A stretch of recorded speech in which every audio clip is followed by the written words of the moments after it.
August. I believe today is August 30th.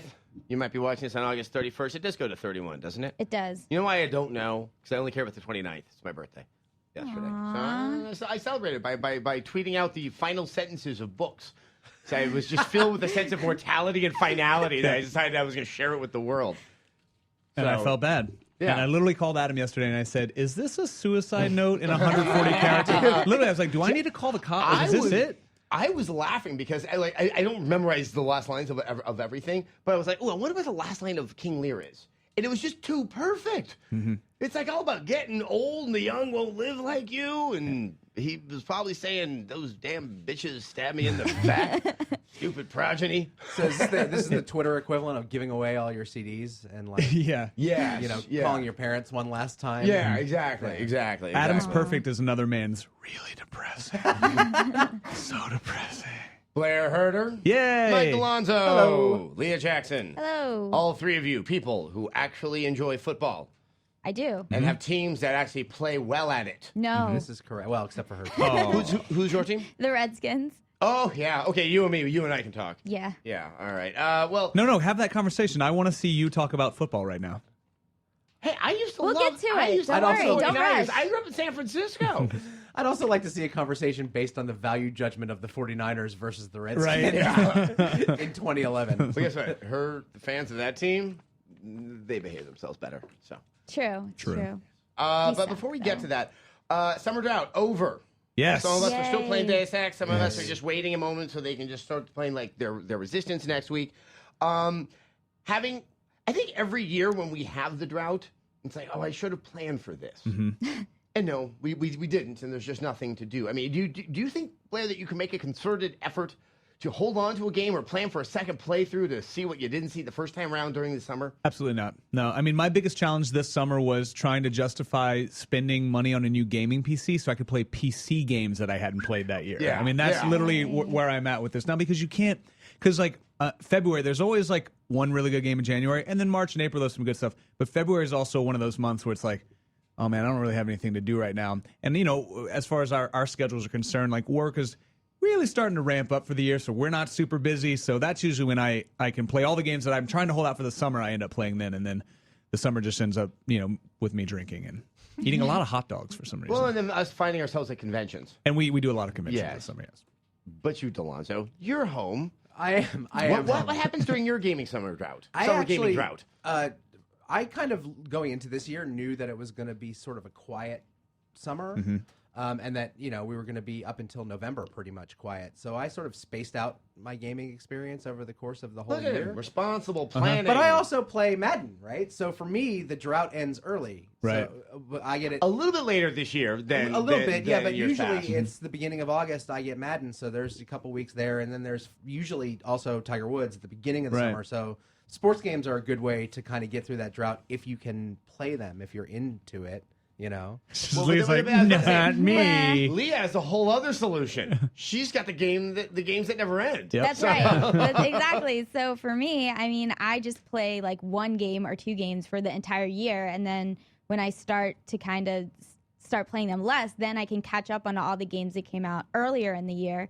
And so I never have that summer drought like everyone else does. So what MMO are you playing right now? Well, I was playing WoW, and then I just started playing lots and lots of StarCraft and following StarCraft. So it's not even an MMO anymore. It's Look just at you. Yeah, it's just. You're so cosmopolitan. It's true. Wow. So, Future cosmopolitan, technically. Future cosmopolitan. Yes. I mean, good. I'm probably going to just go through the summer again next year going, what do I do? What do I do? Ooh, look, I'm going to put a chicken in my pants. I'm having fun. Ooh, yeah. Well, that's I don't also think you'd hours have of fun fun. if you did that. Might I recommend reading more really depressing books? Just the You were final so good at lines. it last year. Just the final the lines. end. Just the end. Let's talk a little bit about news. Right now, I believe going on in Vegas is the GameStop Managers Conference. Maybe they're talking about something that happened last week that I guess on the surface shocked people, but really seems to be like the non-story of stories. Okay, so what happened was when Deus Ex Human Revolution came out for PC, Square Enix, without telling GameStop, put in a $50 on-live coupon, and GameStop was like, what? And when they found out, and then they sent out a company-wide email saying, take all of these coupons out of the new games. So they opened the new games and took the coupons out. And the internet got very, very angry and grabbed their pitchforks when this happened. And GameStop basically said, we don't make a habit of promoting competitive services, meaning GameStop has their Spawn Labs and Impulse streaming service, which is basically what OnLive does. And they're like, well, we're not going to promote OnLive without you telling us Well, at the very least, that you did that. Here's the part, though, that's a little bit confusing. I think it's making more sense now. OnLive is a service it's cloud gaming, where you're going to use your laptop or computer for its monitor. There's no processing for the game that's going to be happening underneath the hood. All that burden's being put on OnLive, who are doing it from a server. In essence, then, you don't need to be going into GameStop to get the game. That's why I got really confused about all of this. And who's like, I'm going to get my OnLive copy of the not needing to have the disc in my hand version of Human Revolution. So I'm trying to figure out how many people did this actually impact? It's like, has anybody bought vinyl records lately? They make records out of plastic. Yeah. That's how you used to listen to music. They used to come on circles. Right. Oh, and they were larger Gotcha, circles than gotcha. compact discs. They were less compact. They were extruded. But now with vinyl, they give you the download code, which to me always is like, well, why would I go buy the record? Is it for the decorative properties? I mean, the of kind of vinyl person that record? goes to buy a vinyl copy of this is not going to go home and then pop that open and download the album. There's no Jethro Tull art on the No, front of there's the no. DSX. Yes, whereas you can't open you can't open that and roll joints in the middle of it. Yeah. So. my thing I've noticed is because I found this highly amusing is that a lot of the outcry was. It's it breaches our constitutional right to have an open an untouched product. And number one, there's no constitutional thing that defends that particular right. Yeah, And number two, the they Amendment doesn't The untouched product amendment. no, it does not. And number two, they said you've tampered with my product. They didn't take the game disc out and rub AIDS on it. They didn't touch the product. They opened the packaging and removed some shit that they didn't want to promote. Yeah.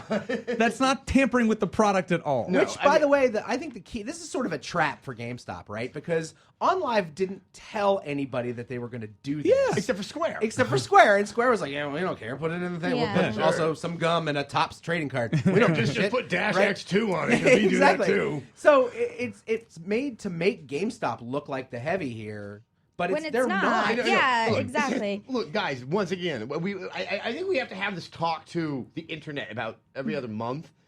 Games are a business. There is a profit motive that is behind this form of entertainment. And, if obvious things like this are suddenly blocking one's ability to actually make money, it is well within their right, well within their reason. If I was a shareholder in GameStop and I found out that they were allowing themselves to promote a competitor, I'd be like, what are you doing?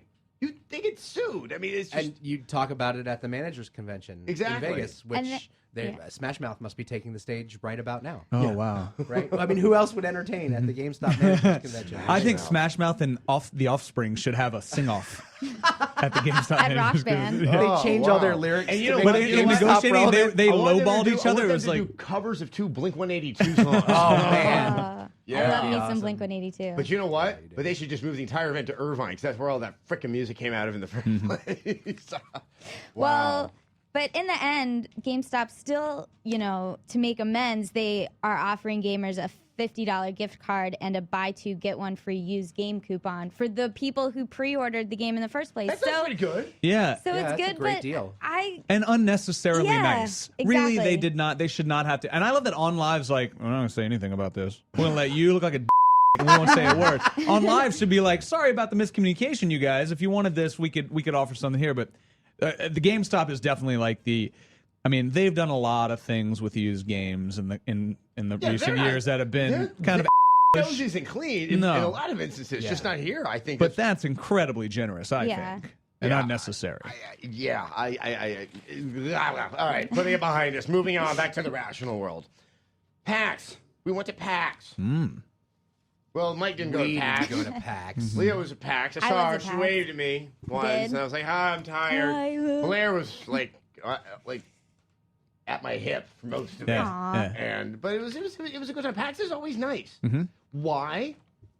I want to hear theories. What is it about PAX? And to be fair, PAX West, both PAX is very nice. PAX West is like, It's like the old Mother Hubbard of game conventions. It's in a giant Hold shoe. on, wait, that's about a starving woman, isn't it? Yes. Yeah, the dog's a bone. Put the last there's line none. of that. Yeah. Yeah. I thought That's that the it's next not the old tweet. Mother Hubbard. It's the nice old lady that kind of smells like huckleberries. I don't know what you were smelling at PAX. It was not huckleberries. I mean, but what do you think? I mean, people that are really chill and cool. I mean, outside of the fans being the coolest fans ever, I think, at a convention, we've talked about this so many times, it's because the entertainment industry as a whole has not tainted it with all of its bull. It's still a video game convention. And it's not an independent, to clarify, it's not the Penny Arcade Expo. It's not an independent games convention anymore. There are a lot of AAA titles there. As a matter of fact, the majority of the titles there are AAA titles from large companies. But there are no celebrities making you wait in line outside of a Dunkin' Donuts to meet them in their cool nerd celebrity panel of people that played actors on television and maybe dated a chick this one time that made a music video that had a couple nerdy references in it. That does not happen at PAX, and that is why PAX is awesome. Wow. What could he be talking Okay. about? I have no idea. Leah, why do you think people at PAX are nice? Sorry about that, you guys. Oh, no. I should Oh, talk no. to somebody about that. No, I had Thank a you, Michael. vicarious moment with you there, buddy. No, I just think it's, I mean, basically what he said, but not as scary. Yeah, it's just about the gamers, and they're there to play games and see games, and they're not there for anything else other than that. And it's very civilized there, and I think that just overall makes it a fun, nice convention where everyone wants to play together. I mean, I do have one theory. Most of the attendees are from the Seattle area. Yeah, I think there is I that. think there's a role. I mean, there's just chill people up there. They're Yeah. like, yeah, it's kind of nice. Ooh, look, ocean breeze, Yeah, coffee. it was nice. Let's go be nice to people over at the gaming convention. That's how I see it playing out there. Maybe I'm wrong. It also seems like, if you look at some of the other conventions, once the media gets involved, the core gamers get sort of super defensive. So there's this rift between the two entities, right? So those gamers at those conventions are like, no, we're going to play this and we're going to do this and this will happen. And you're like, will you just calm down a little bit? Everything's cool. Play your games. It's all fine, right? PAX doesn't seem to be like that. Like everybody there, because there's People seem to be happy to stand in line there. Yeah. Which is, I mean, It's like amusement parks where they have you have to wait 4 hours in line to play League of Legends, and everyone's just happy standing in Yeah. the line. It's not It's like a fish show. in Soviet Russia, a game waits to play you. It's the gaming equivalent of a fish show. Yeah. Oh no. It is. It really is. Really? In case you guys don't know who Fish is, you have to buy their music on those round things that Michael was talking about earlier. And yeah, and endure. Are you a Fish fan? I am. Oh wow. I am. Wow, look at you. Look at I me. learned so much. Yeah. Eagles and a Fish fan. Yeah, I know, right? Quite something. We'll be getting to that momentarily. All right, let's talk about some news that happened at PAX. Halo.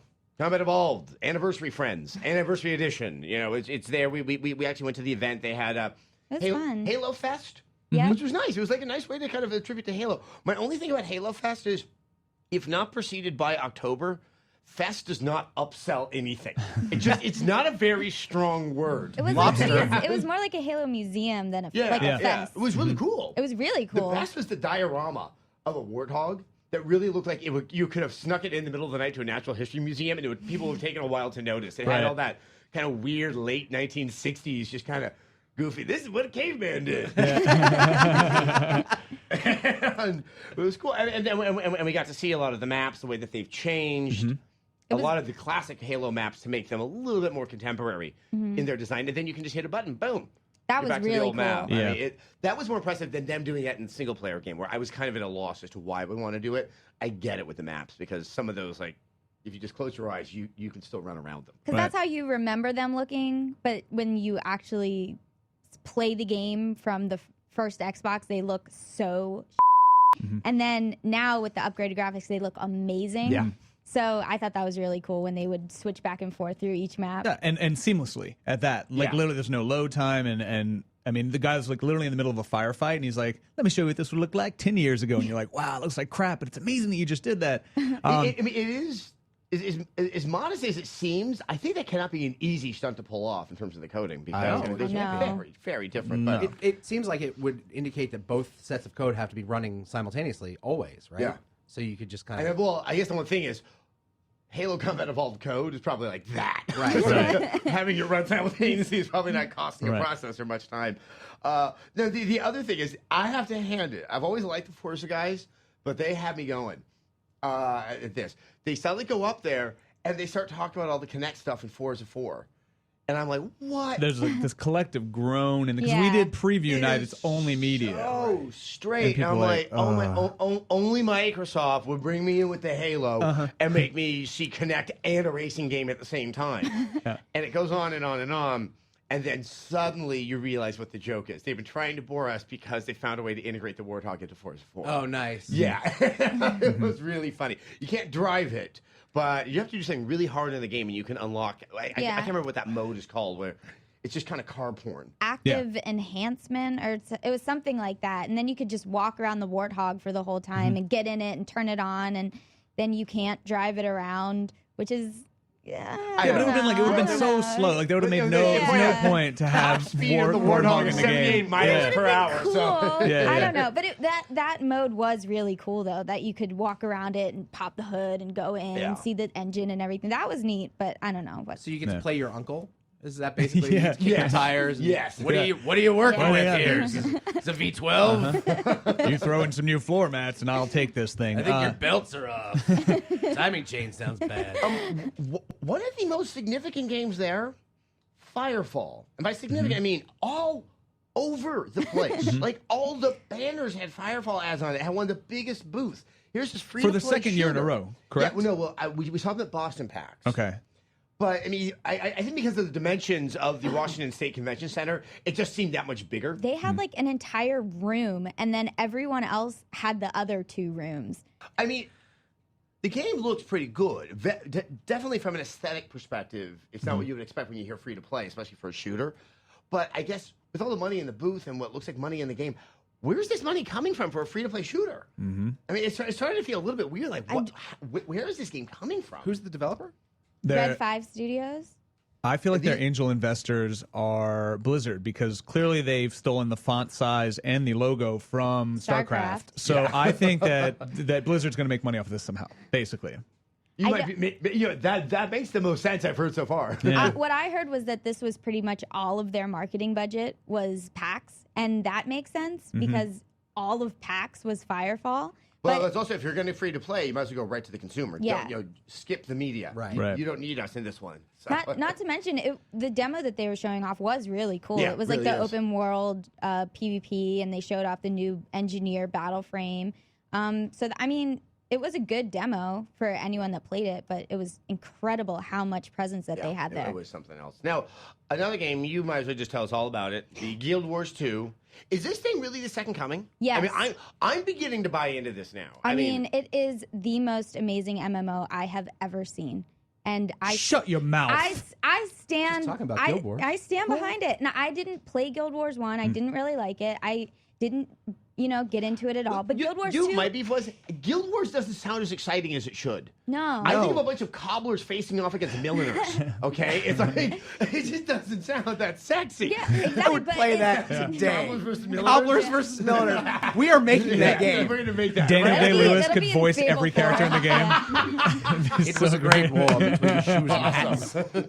Back to you, Leah. Sorry. No. But I just think it's really cool what they were showing off at PAX was some of the character creation and some of the new mechanics that they put in the game since they last showed it off at PAX and the PvP. And the PvP is the same as, every other MMO PvP, but they have new elements that they're adding, and they're innovating in just ways that other games don't. And they're actually making it an action RPG rather than just I swing my sword and then I do 10 damage and then I swing my sword again. Like How you are they actually run doing that? around.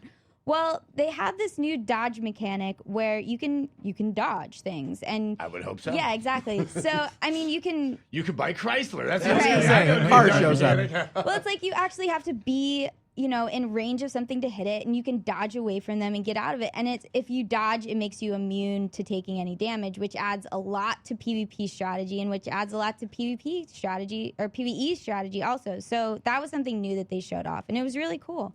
And I liked it a lot. I love the art style. I love just everything I've seen about this game so far, I really like it, and I haven't been able to say that about a game in a really, really, really long time. Your enthusiasm for it, like I'm gonna go dip the toe. Yeah. Maybe one, maybe two. But they will be dipped into the Guild Wars 2. And it's cool because once you buy it, there's no monthly fee like there is for the other MMOs that are out either. Even the new MMOs that are coming out are still following the $15 a month, price scheme. Whereas Guild Wars, you just buy it and you can just play it forever for free. But what wasn't the first thing that once you hit level 30, you had to start paying? Or am I wrong? I don't know for Guild Wars. That's what I thought was the original. Is that like you get to level 30 on their dime, and then The it's longest like, okay. demo ever. But but even so, this one, that's not the case. All right. Oh, So Wow. and how do they make money? they're going to have microtransactions. Okay. So That's same the with right Firefall model. is going to have microtransactions. But Counter-Strike Global Offensive. Did you get to see it, Leah? I did. I played it. What'd you think? I, as a Counter-Strike 1.6 fan, thought it was incredible. It doesn't do anything new for shooters. It's just as a nostalgic Counter-Strike fan, I was like, oh my god, this is so cool. So are all the anxieties in the community out there, are they justified? Are they completely baseless? I played it on Xbox, and I've only ever played Counter-Strike on a PC, so I don't know. I can't say how it plays on a PC because I didn't play it on that. But I thought that it was really cool, and the graphics looked amazing. And I think it's going to be a fun game. I don't know how competitive people are going to be able to play. I don't know how competitively viable Counter-Strike Go is going to be. But it's fun for a downloadable title. And I was talking to Abby Heppy about it, and she said that this is probably Valve's way to test their feed and see, do people really want to play Counter-Strike again? It's a good question. I'm very interested to find out. I mean, That's why they're going on the global offensive, because they want to find out. But they're countering with Yeah. And Can't- striking. I don't know what to do. Blair, what were your top 3 indie games at the PAX 10? Well, Adam, I found this dive bar that had some microbrews. That was my number 1 favorite indie game. Did you play Golden Tee? Was that your favorite? Yeah, it's cool. It's got this cool mechanic with a rolly ball and it's golf. Number 1 favorite was Antichamber. Here's why. Because the gentleman that designed it, and apparently who's marketing it, his name's Alexander Bruce. He wore an all-pink suit and pink shoes. And throughout the course of his description of the game, he confused himself as to what his game was. Oh my god, that's It's great. it's like an it's so hard to explain, man, but it's like Escher meets, it's like an Escher painting meets Bastion, and then there's like a little bit of somebody did some heroin and like threw some paint on a wall. Like he had no idea how to describe his own game. But this is the 13th independent games convention or a competition, because he was in the PAX 10 that he was involved in. He won the other 12. So whatever the hell he's doing with this Antichamber game, it's amazing. But the other 9 people in the PAX 10, I asked them about Antichamber, and every single one of them was like, I don't know what the this game is, but it's awesome, and I wish I would have done that with my game. So if it ever does come out, it's on PC. If it ever does come out, who knows? I But was describing it as like non-Euclidean design. And I'm like, the only other time I see non-Euclidean is in an H.P. Lovecraft story. Right. Okay, when you're suddenly confronted with Azathoth. It's like the angles that could never existed before. It seems like the gaming version of reading Gödel, Escher, Bach, right? Okay, what's your next one? Adam Zombie Smasher. I like that name. Number 2, because one guy made the entire game, and he had this adorable little story where, and we happen to be, and that's why Mike brought this, is a Skyrim hat, right? And Skyrim, the Elder Scrolls people, they brought like 15,000 of those, right? And they were just handing them away like candy. And this guy brought 100 Adam Zombie Smasher buttons. And I was like, oh, can I take one of these? He's like, yeah, I had to pay for those, and so I'm kind of only giving those out to like certain people. So it's just like it's the exact. And apparently, I was not one of those people. But just the idea that this dude like used probably his entire life savings to put together his game, and which was showcased right across the hall from something like Skyrim. That's really just funny. made it really cool. But it also is pretty neat. You're basically looking down at this almost like a circuit board, and it's like you're this this kind of air commander. And you're having to defend this city, kind of a tower defense thing, but you're calling in all these things, and you can see the zombies, like from a top-down perspective, running around, like the Grand Theft Auto 2, was it? What was 3 is when they went? Yeah. There's that. And then Word Fighter was my number 3, because this is how the guy described it. It's like Words with Friends meets Street Fighter, but he said it's have you ever wanted to play as Edgar Allan Poe and fight against Agatha Christie and kick her through the chest with words? And I was like, no, but I'll want to now. Yeah. Wow. So it's basically Super Puzzle Fighter, but with words with friends, but all the characters are authors, and there's some things, and it's just cool that he described it like that, right? Because You describe it as right feel now. every yummy. yeah, and the name of his game is the name of his company is Feel Every Yummy. And if you've ever had a yummy, it feels good. And you want to feel everyone out there. And that's what it is. So, I don't know. And it's also what I liked about all three of One these. day, some of these companies are going to become really successful. They're going to have to live with that decision. Right. Yeah, right. But the best thing I think about the three of these is that none of these people wanted their games to be on XBLA or the PSN. These are all PC or mobile OS games, which I thought was pretty cool that they're, at this point, if you're putting all of your money into the development of a game, you want to get on Xbox. I mean, the goal is to get on something like Xbox Live or PSN, and these people are like, no, we're all good. I think the goal for them is to get on Steam, not Yeah. XBLA or PSN. You're going to start seeing viral gaming in the way that you see viral video, and you won't need things like XBLA or Steam. Though, I have a friend who works for a company in San Francisco called Game Salad that allows you to make HTML5 games on the fly, like WYSIWYG, for devices and stuff like that. And they just put out a game last week that it's a Pakistani political game. And within I've 3 heard days, about this, yes. they Steve had liked this game. 250,000 players. Really? Yeah. Isn't it called All like, in Pakistan that are finally being able to voice the way that they feel about it. Yeah. Shit going on in their It's lives. like, hey, pick your bodyguard. Exactly. Yeah. Carefully. So I mean, I think some of these things are going to end up being Right. something like that. makes sense. You know? Yeah. It's- Oh, no. It's I like it. No, but Blair, the PAX 10, a lot of the indie games are up on the 6th floor in a room. In years past, they've been kind of assorted amongst all the other kind of AAA titles from the big publishers. Do you find that to be a good thing or a bad thing? Well, Did you know, it help or hurt? We've been going there pretty much since they really started focusing on the PAX 10. I think it's a great thing. I mean, you had the opportunity to go up there. Those particular games are enough of a showcase that they can have their own floor. And so the goal, I think, for all the other games out there is actually to be on the floor where the PAX 10 is, as opposed to trying to have your booth next to Skyrim and Rage and whatever. But I think it's great. And I also think it's great for the fans to, people love Mike and Jerry and really respect their opinions.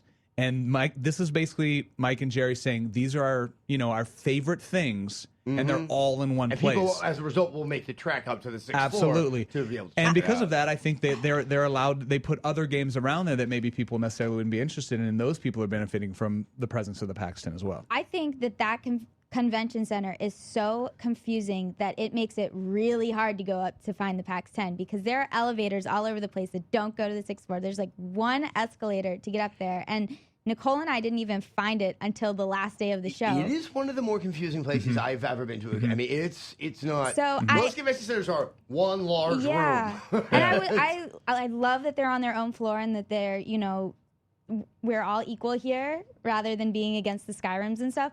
But I wish that it was a lot more accessible for everyone to find because it was hard for me to get up there because I had to catch a plane by the time I finally found it. Right.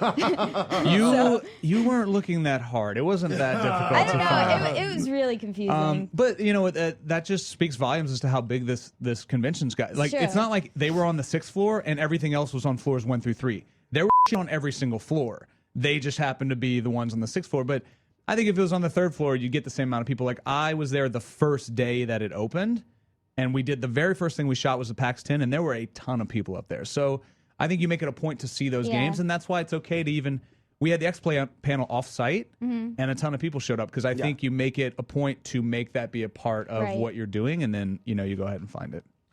All right, PAX. Thank you for being PAX. Thank you for being packed. Yeah. Yes. Stay let's strong. Close the doors so war can rage again. Football season. Okay, one thing which I'm really happy about is it's been a while because I want to kill the producer who does that, who puts into a script about Madden. Are you ready for some football? And they expect me to sound like that guy, which is like I don't have it in me. You can do it. No. We believe in you. I don't. I don't believe in me. I'm never going to do that. So I'm not going to say that. I'm just going to go to you. What is Madden like, and do we want to play it?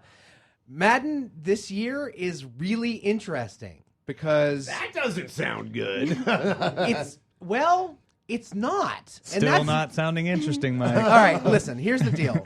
Madden is ultra dependable every year. It's a game that's sort of like riveted into its spot. It's almost always, as a reviewer, going to get a 4 because it's better than average, but it's not perfect, right?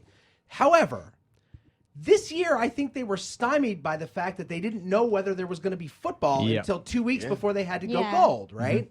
So a lot of the things that they would have put in the game, they had to sort of cram in at the last second. And so the rosters are strange. Some of the collective bargaining agreement rules that were made in the offseason aren't represented correctly in the game, which is okay. But if you call yourself the preeminent football simulation game on the planet, right, you have to be accurate. So you can't say, well, we added a 75-man roster in the offseason for you, when the reality is that this year there's a 90-man roster in the offseason.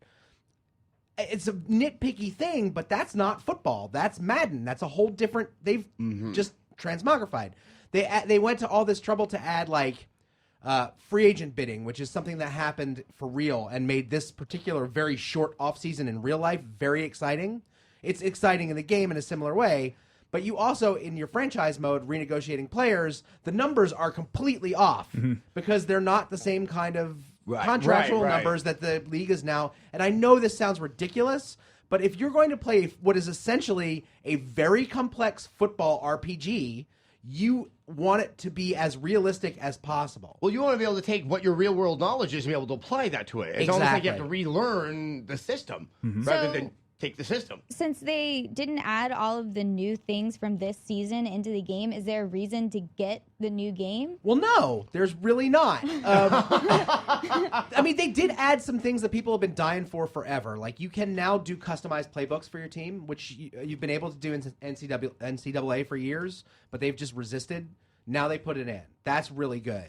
You get to cut in the offseason when you do your preseason games. You actually have to cut your players, which is devastating. It's really sad, right? You're playing through these games with these players, and then you have to tell them, and then they plead for their career. So there is like an emotional support mini game. There really is. Quickly using Connect to kind of wipe the tears from the cheeks. Right, exactly. But the problem is that they made all of these excellent changes to the peripheral parts of the game, but the main game took a step backwards. Like the voice acting is weird. There's a lot of repetition in the commentary. Some of the animations are crap. Yeah. Okay. Yeah, It wasn't just me. Is crap. Literally, I mean, I played it yesterday, and I was like, "This is garbage." Right. Like, the kicking, everything about the kicking is just. Yeah, they added that new... No, I can't think of another way to put it. It is. It really... They wanted to add a new angle, but it doesn't work, and you can go to the classic angle. Why you would go to the new angle ever is completely beyond me. I think they had a lot of time to mess around with stuff.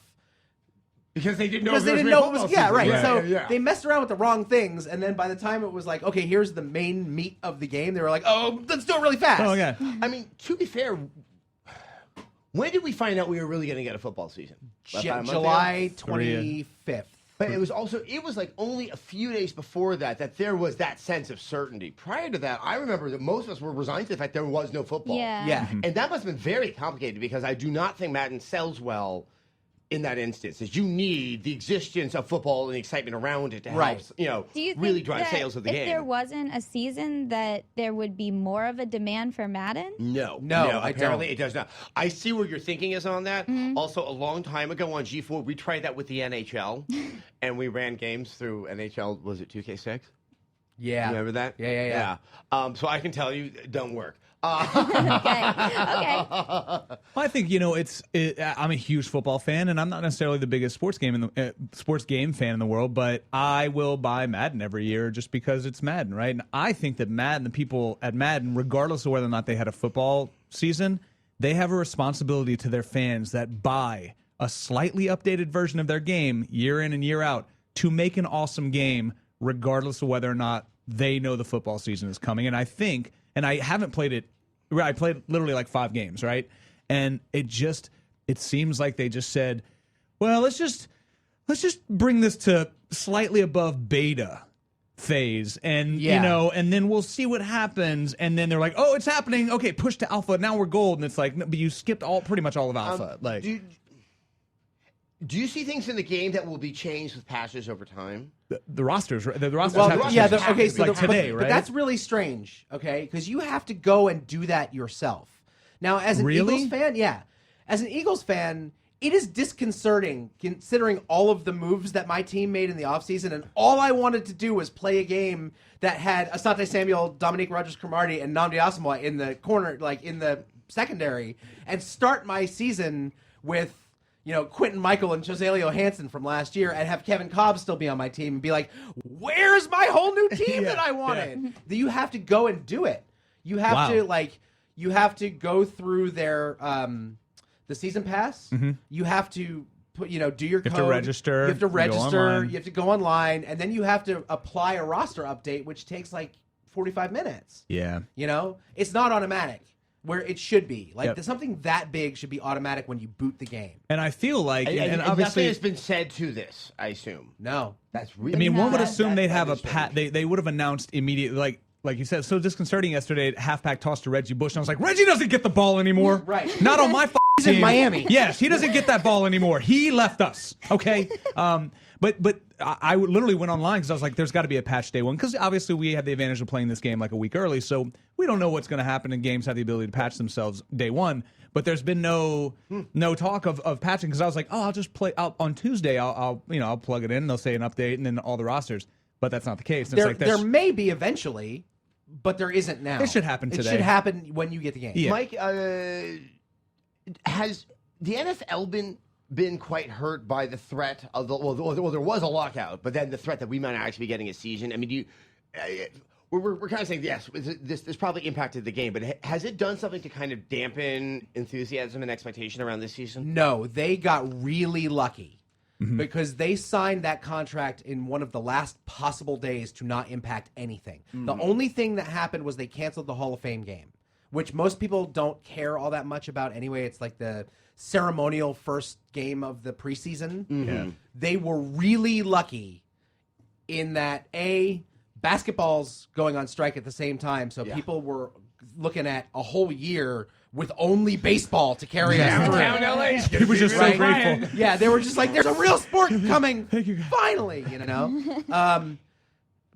NFL is in great shape. The NFL was, people immediately came back and were like, oh, thank God there's football. I mean, it just sounds like there's like this experience is just kind of entrenched in irony about what it meant for the Madden game, because while the actual people playing the actual game can actually kind of get things going much faster than what you're doing when you're representing them in their simulacrums in this video It's game. very true. Yeah, it's true. It's unfortunate, but Yeah. so what are you giving it? A 3. A 3. Whoa. All right, well, When's the last time that this game got a 3? I've been reviewing Madden for, I think, 5 years, and I've never given anything below a 4. Wow. It's just not good. I mean, it's not bad. and we're not talking about the Wii versions, which I think is No, that's a whole other thing. Right. Don't even talk about that. Yeah. Yeah, it's just not. It's a step backwards. It just doesn't. It doesn't work. It feels empty. Yeah. You I'm know? so glad Fill that your void. that Well, you you're know what? echoing my. I literally was like, maybe I'm just not playing it enough, but it's good to know that I was right. Like, I was like, this just doesn't feel like a good Madden game.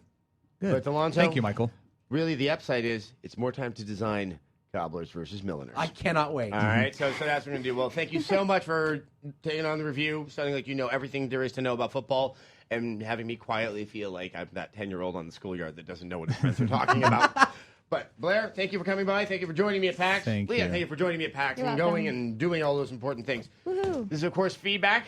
It's the end of today's show, but this show will be back as the drought gives way to the moist ground of the Of the precipitation of games Skyrims? that's hitting us. Yeah, Sting we could got not it. have said it better himself. Yeah, exactly. Well done. exactly. Yeah, we'll be lapping up at our water hole, trying to hang out with the other water buffaloes and not get eaten by a cheetah. Next time on Feedback goes up on G4TV.com every Wednesday. We'll be there. I'll be the one on the left.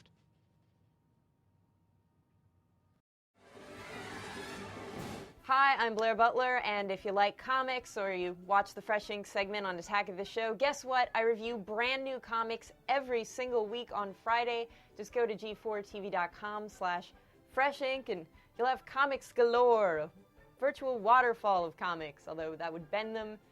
and that would decrease their value, which is terrible.